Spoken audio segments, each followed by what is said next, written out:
नमस्कार साथियों, कैसे हैं आप सभी। उम्मीद करता हूं कि आप स्वस्थ होंगे, सुखी होंगे और आनंदित होंगे। श्री रामचरितमानस में आपका स्वागत है। हम यहाँ पे राम के चरित्र का हम जिस प्रकार से डिकोड करते हैं उनके चरित्र को, और इस ग्रंथ में ऐसे महान मुनि हुए हैं, ऐसे महान जो है चरित्रों का वर्णन है जिसको अगर हम नित्य पढ़ेंगे तो हमारे जीवन में भी जो है वैसी क्वालिटीज़ डेवलप होंगी। क्योंकि अक्सर कहा जाता है कि जैसी आपकी संगति होगी उसी प्रकार से आप बनेंगे। तो अगर आप नित्य ऐसी बातों को सीखेंगे जो महान बने हैं, जो अपने कर्मों से, जो अपने गुणों से, अगर उसको हम नित्य पढ़ेंगे, सुनेंगे, उस पर जो है कार्य करेंगे तो हम भी जो है एक दिन बन जाएंगे।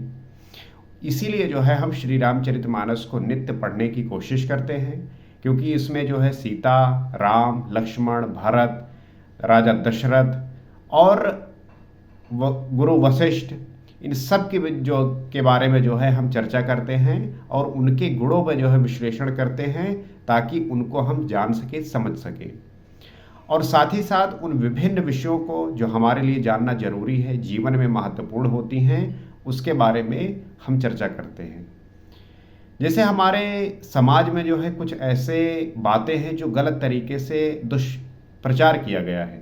अगर उनको सही तरीके से समझाया गया होता तो आज हमारे समाज में इतनी समस्याएं नहीं होती। जैसे कि धर्म है। धर्म का मतलब है कि आपको जो है सदैव सत्य की ओर लेके जाना, सच्चाई बताना, सत्य से जो है रूबरू करवाना। धर्म का मतलब ये नहीं कि आप जो है कोई धर्म में हैं, कोई धर्म मानते हैं तो उसमें जो है आप पाखंड कर रहे हैं, विभिन्न प्रकार के आडंबर हैं, उसका धर्म से कोई मतलब नहीं है। जो आस्तिक है उसका वाकई में ये मतलब है कि कैसे जो है इस संसार में, इस जीवन में जो उसका दुख है उससे जो है वो मुक्ति पाए, कैसे जो है उसे निर्वाण प्राप्त हो। जिस प्रकार से गौतम बुद्ध ने कहा, वो शुरुआत उन्होंने किया कि सर्वम दुखम, सब जो है दुख है और इस दुख से जो निकलेगा उसी को अंत में उन्होंने निर्वाण कहा है। तो ये होता है सही जो है कन्वर्जन। यहाँ पे जो है लोग एक धर्म से दूसरे धर्म में कन्वर्जन को जो है बोलते हैं कि कन्वर्ट कर रहे हैं। एक धर्म से अगर आप दूसरे धर्म में कन्वर्ट हो गए तो परिवर्तन क्या हुआ? सिर्फ जो है आपका धर्म बदला, धर्म नाम का धर्म बदला, लेकिन क्या आप में कोई परिवर्तन हुआ? आप में जो है कोई अलग जो है चेंजेस हुए? बाहरी रूप से हो सकते हैं, लेकिन अंदर ही अंदर तो आप उसी प्रकार से हैं जैसे कि आप पहले थे। अगर परेशान हैं, दुखी हैं, बेचैन हैं, शांति नहीं है, तो क्या सिर्फ धर्म बदल लेने से, नाम बदल लेने से इसमें परिवर्तन हो जाएगा? ये नहीं होता। आप देखते होंगे कि आजकल जो है स्पिरिचुअलिटी का खूब जो है हर जगह नाम चल रहा है और इसका जो है ओवर एक्सेसिव यूज़ हो रहा है, खूब लोग यूज कर रहे हैं।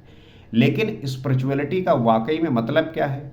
अगर हम अपने भारतीय दर्शन में समझें, इसे सही तरीके से जानने की कोशिश करें, तो स्पिरिचुअलिटी जो हम कहते हैं वो स्पिरिट समथिंग, कुछ जो वेस्टर्न से आया है वो स्पिरिट समथिंग से को बिलोंग करता है। लेकिन जो वास्तविक हमारे यहाँ पे अध्यात्म बोलते हैं, उसका मतलब है कि स्वयं को जानना। आत्म मतलब क्या होता है? मैं, स्वयं। जो व्यक्ति स्वयं को अधिक जाने, यहाँ पे आप समझने की कोशिश करिए, अध्यात्म को आप संधिविच्छेद करिए, अध्यात्म का अधिआत्म, कि आत्म मतलब स्वयं को अधिक जानना, यही जो है अध्यात्म है। लेकिन लोग जो है आध्यात्मिक चीज को अलग तरीके से कुछ भी परोसे जा रहे हैं, कुछ भी जो है बातें किए जा रहे हैं। ये ठीक बात नहीं है। तो आध्यात्मिक का मतलब है कि स्वयं को जानना, और जब तक आप स्वयं को नहीं जानेंगे, जानना क्यों जरूरी है? क्यों जानना जरूरी है? प्रश्न ये उठता है कि बहुत सारे लोग बोलेंगे कि भाई हमने पढ़ाई की, अब जॉब कर रहे हैं, भोग कर रहे हैं, यही आनंद है, मज़ा है। लेकिन क्या वाकई में वो आनंदित है? क्या वो प्रसन्न है? आप देखेंगे उन्हीं के भीतर इतनी सारी बेचैनी, इतनी परेशानी है कि उसी में जो है वो अपना जीवन व्यतीत करते जा रहे हैं। ये क्यों जानना जरूरी है? वो इसलिए जानना जरूरी है कि जो ये विभिन्न प्रकार की परेशानियों में आप जकड़े हुए हैं, आसक्ति बनी हुई है, इससे जो है आप समझ पाए, इसे सही तरीके से जान पाए। जैसे कोई चीज़ होता है, आपको नहीं पता होता तो आप बड़ा ही स्पेकुलेट करते हैं कि ऐसे हो सकता है, ये टेक्नोलॉजी यूज हुई होगी, इसके पीछे ये लगा होगा। लेकिन जब उसका आप सही तरीके से सब जान लेते हैं तब कहते हो तो ये बात थी।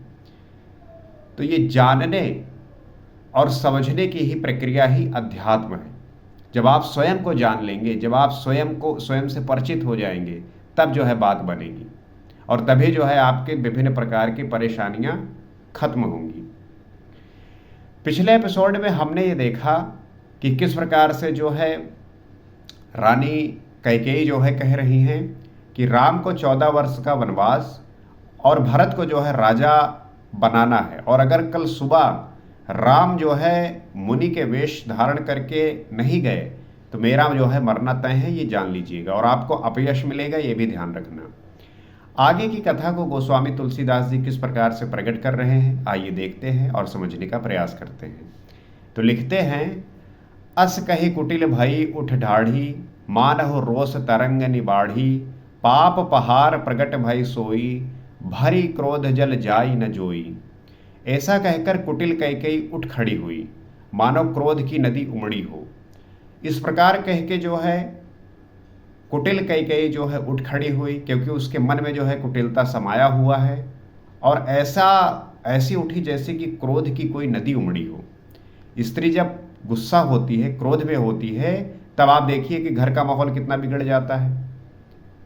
उसी प्रकार से पूरा जो है राजा दशरथ का सब जो है जो उन्होंने सोच रखा था सब बिगड़ गया, सब खराब लग रहा है। इसलिए जो है प्रयास करिए कि हर तरीके से जो है आप ऐसा व्यवस्था करिए, ऐसा जो है सम्मान दीजिए कि स्त्री जो है अपने आपके निर्णय को लेके, आपके काम को लेके वो प्रसन्न हो और उसमें जो है वो अपनी भागीदारी समझे। यहाँ कह के यही बात कही थी कि मुझसे पूछना तो चाहिए था, आपने सीधा जो है वो ब्लेम कर रही है कि आपने जो है राम और कौशल्या से मिलकर राम को राजा बनाने का तय कर लिया, मेरे और भारत के बारे में पूछा ही नहीं मुझसे। दो बर कूल कठिन हट धारा, भंवर कुबरी बचन प्रचारा, ढाहत भूप रूप तर मूला, चली विपत बारिधि अनुकूला। दोनों वरदान उस नदी के दो किनारे हैं। कैकेयी का कठिन हठ ही उसकी तीव्र धारा है और कुबरी मंथरा के वचनों की प्रेरणा ही भंवर है। तो जो दोनों वरदान हैं उस नदी के दोनों किनारे हैं। कैसे कि कैकेयी का जो कठिन हठ है वह है उसकी तीव्र धारा, कि कैकेयी ने जो बहुत कठिन हठ कह दिया है कि मुझे जो है यही दो वर चाहिए, वो जो है उस नदी की तीव्र धारा है, और कुबरी जो मंथरा के वचन है वो है उस प्रेरणा की भंवर। क्या लिखा है गोस्वामी तुलसीदास जी ने और क्या एग्जाम्पल दिया है। कोई भी अगर व्यक्ति लेखक बनना चाहता है, कवि बनना चाहता है, तो वो जो है एक बार श्री रामचरितमानस को पढ़ेगा, उसको जो है इससे बहुत प्रेरणा मिलेगी, बहुत इंस्पायर होगा। वो क्रोध रूपी नदी राजा दशरथ रूपी वृक्ष को जड़ मूल सहित से ढहाती हुई विपत्ति रूपी समुद्र की ओर सीधी चली है। अब वो नदी जो है इस प्रकार से बह रही है, इतनी तेज वेग और भंवर के साथ बह रही है कि राजा दशरथ जो है उस नदी के किनारे मात्र एक वृक्ष के रूप में है, और वो नदी जो है उस वृक्ष को उखाड़ कर लेके जाएगी और सीधा जाके समुद्र में फेंकेगी। आप देखते होंगे, आपने देखा भी होगा कि जब बाढ़ आती है तो नदी के किनारे के जो पेड़ होते हैं वो जो है धराशायी हो जाते हैं, गिर जाते हैं, और उसी नदी के वेग के साथ बहते हुए कहाँ जाके रुकते हैं किसी को कुछ नहीं पता। लखी नरेश बात फुरसाची, तिय विष मीच शीस पर नाची, गहिपद विनय कीन बैठारी, जन दिनकर कुल होश कुठारी। राजा ने समझ लिया कि बात सचमुच वास्तव में सच्ची है। राजा ने जो है इस बात को समझ लिया, वो जान गए कि कैकेयी जो है यही वर मांगना चाहती हैं और यही जो है वो कहना चाहती हैं। स्त्री के बहाने मेरी मृत्यु ही सिर पर नाच रही है। राजा दशरथ कह रहे हैं कि रानी कैकेयी के ही माध्यम से लगता है मेरा जो है मृत्यु निश्चित है। तदंतर राजा ने कैकेयी के चरण पकड़कर उसे बिठाकर विनती की कि तू सूर्य कुल रूपी वृक्ष के लिए कुल्हाड़ी मत बन। राजा दशरथ समझा रहे हैं, कह रहे हैं कि तू सूर्य कुल के लिए कुल्हाड़ी मत बन, क्योंकि अगर तुमने इस प्रकार से जो वचन मांगे हैं ये कितना जो है आने वाले समय में खतरनाक हो सकता है, ये जो है सूर्य कुल के लिए कलंक साबित होगा। अक्सर होता है कि जब कोई ऐसे डिसीजन होते हैं, कोई ऐसे निर्णय होते हैं, तो आप जो है डर जाते हैं, क्योंकि वो बहुत ही अनएक्सपेक्टेड होते हैं, कोई बहुत जो है अनिश्चित होते हैं, और इस ख्याल में आप फंस जाते हैं कि परिणाम क्या होगा। और राजा दशरथ को इस बात का अंदाजा लग रहा है, क्योंकि राम जो है युवराज बनने वाले थे, राजकुमार थे, वो 14 वर्ष वनवास में कैसे रहेंगे, और सबसे बड़े भी हैं, भरत उनसे छोटे हैं, कैकेयी की जिद पे ये काम करना होगा। तो ये सारी बातें उनके दिमाग में चल रही हैं। मांग मात अबही देव तोही, राम बिरह जन मारस मोही, राखु राम कहु जेहि तेहि भांति, नाही तजरहि जन्म भरी छाती, तू मेरा मस्तक मांग ले मैं तुझे अभी दे दूं। राजा दशरथ कह रहे हैं अगर तुम मेरा मस्तक मांग ले, सिर मांग ले, तो मैं अभी जो है तुझे दे दूं, पर राम की विरह में मुझे मत मार।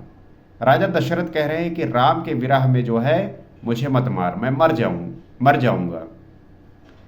जिस किसी प्रकार से हो तुम राम को रख ले, नहीं तो जन्म भर तेरी छाती जलेगी। राजा दशरथ समझा रहे हैं कैकेयी को कि जिस प्रकार से भी हो राम को इस प्रकार का कष्ट मत दो, क्योंकि फिर बाद में जो है तुम बहुत पछताओगी। ऐसा ही होता है, आप जिससे बहुत प्रेम करते हैं, आप नहीं चाहते कि वो जो है आपसे दूर जाए। राजा दशरथ जो है वो ये कह रहे हैं कि राम के बिना मैं नहीं रह पाऊंगा। आपने बहुत सारे ऐसे प्रेमी युगल को देखे होंगे जो नए जोड़े होते हैं, जो नया नया प्यार किए होते हैं, और उनके बीच में कोई खटास आता है, कोई परिवार का व्यक्ति, कोई दूर का, या कोई भी ऐसा जो अड़ंगा लगा रहा उनके प्यार में, तो वो कहते हैं हम आप तुम्हारे बिना रह ही नहीं पाएंगे। और आपने ऐसे बहुत सारे एक्सीडेंट देखे होंगे जिसमें कोई एक पार्टनर सुसाइड कर लेता है और ऐसे जो है कांड कर देता है जो कि बहुत ही दुखदाई होते हैं। वो अक्सर कहते हैं कि मैं जो है तुम्हारे बिना नहीं रह पाऊंगा या नहीं रह पाऊंगी। तो प्रेम में जो है इस प्रकार से व्यक्ति करता है। वही बात जो है दशरथ भी कह रहे हैं कि राम के बिना मैं रह ही नहीं पाऊंगा। देख व्याध असाध नृप, परव धरन धुनिमात, कहत परम आरत बचन, राम राम रघुनाथ। राजा ने देखा कि रोग असाध्य है, तब वो अत्यंत आर्तवाणी से हा राम हा रघुनाथ कहते हुए सिर पीट कर जमीन पर गिर पड़े। राजा दशरथ समझ गए कि अब जो है ये बदलने वाला नहीं है। जो कैकेयी ने कह दिया है यही मान के रहेगी। और ये बड़ा ही जो है अब रोग असाध्य बन गया है। ये कहते हुए बड़े आर्तवाणी से हा राम हा रघुनाथ कहते हुए सिर पीटकर जमीन पर गिर पड़े। अक्सर होता है कि आपके जीवन में जब भी कोई वस्तु आपका प्रिय हो, विषय हो, या आपका कोई प्रिय व्यक्ति हो, जब आपके जीवन से जाता है तब आपका भी हाल इसी प्रकार से होता है। आप बड़े दुखी होते हैं, परेशान होते हैं, बीमार हो जाते हैं, बहुत सारे लोगों की मृत्यु भी हो जाती है। बहुत लोग तो ज़बरदस्ती जो है अपने आप को मार लेते हैं, जो कि किसी भी तरीके से ठीक बात नहीं है। आपको जो है वहाँ पे थोड़ा धैर्य रखने की कोशिश है। आपको सेल्फ रियलाइजेशन की ज़रूरत है, आत्मचिंतन करने की आवश्यकता है। चीज़ें बेहतर हो जाती हैं, ठीक हो जाती हैं। तो ये कथा जो है, ये कहानी हमें ये बात सिखाती है, और ये जो है जानने पे हमें ये बात कहती है कि देखिए ये कितना ज़रूरी है और समझना कितना ज़रूरी है। तो मुझे पूरी आशा है कि आप इस कथा को नित्य सुन रहे होंगे और इसका जो है रसपान कर रहे होंगे। और अगर आप इसको नित्य सुनेंगे तो नई नई बातें आप जो है सीखेंगे और अपने जीवन में अप्लाई करके अपने जीवन को उच्चतम द हाईएस्ट जो है प्राप्त कर पाएंगे। और अगर आपको लगता है कि ये चैनल इस प्रकार से आपको जो है वैल्यू दे रहा है, तो आप इसे जो है सब्सक्राइब करिए, शेयर करिए, ताकि हम आपके लिए जो है और अच्छा ये वैल्यू क्रिएट कर सकें और आपको जो है और अच्छा इंसाइट दे सकें। तो आज इतना ही। अगले एपिसोड में आपसे फिर मुलाकात होगी। सीताराम।